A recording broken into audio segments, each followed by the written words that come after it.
Dewan Perwakilan Rakyat Daerah DPRD Kabupaten Sukabumi menggelar rapat paripurna ke-25 tahun sidang 2025 bertempat di ruang rapat utama DPRD membahas KUA dan PPAS. Agenda utama rapat paripurna DPRD ini membahas tentang penyampaian nota pengantar Bupati mengenai rancangan perubahan kebijakan umum anggaran KUA dan prioritas platform anggaran sementara PPAS tahun anggaran 2025 serta laporan realisasi semester 1 dan prognosis 6 bulan berikutnya APBD tahun anggaran 2025. Rapat pimpinan oleh Ketua DPRD Kabupaten Sukabumi Pudi Azhar Mutawali serta dihadiri oleh Bupati dan Wakil Bupati anggota DPRD, unsur Forkopimda, Kepala Perangkat Daerah, para camat serta tamu undangan lainnya.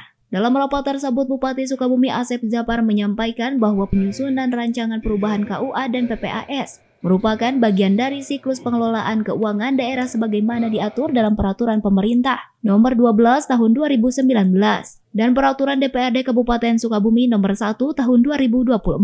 Penyusunan perubahan APBD bertujuan untuk menyesuaikan program dan kegiatan agar berjalan efektif dan efisien, dengan tetap memprioritaskan belanja wajib seperti gaji pegawai dan tunjangan pegawai, serta pembiayaan program prioritas lainnya. Sementara itu, Ketua DPRD Kabupaten Sukabumi Pudi Azhar Mutawali menjelaskan, rapat paripurna DPRD bersama Kepala Daerah dan DPRD mengenai rancangan perubahan KUA dan PPAS tahun anggaran 2025.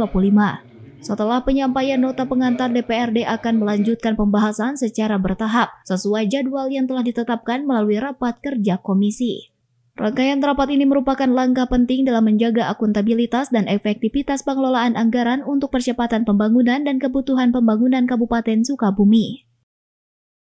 Musyawarah bahwa kita melakukan rapat tentang penyampaian nota Bupati untuk upah PPAS 2025 dan prognosis 6 bulan ke depan. Dan Pak Bupati sudah menyampaikan nota upah PPAS-nya, tinggal mungkin nanti dari hari mulai Senin kita akan melakukan pembahasan.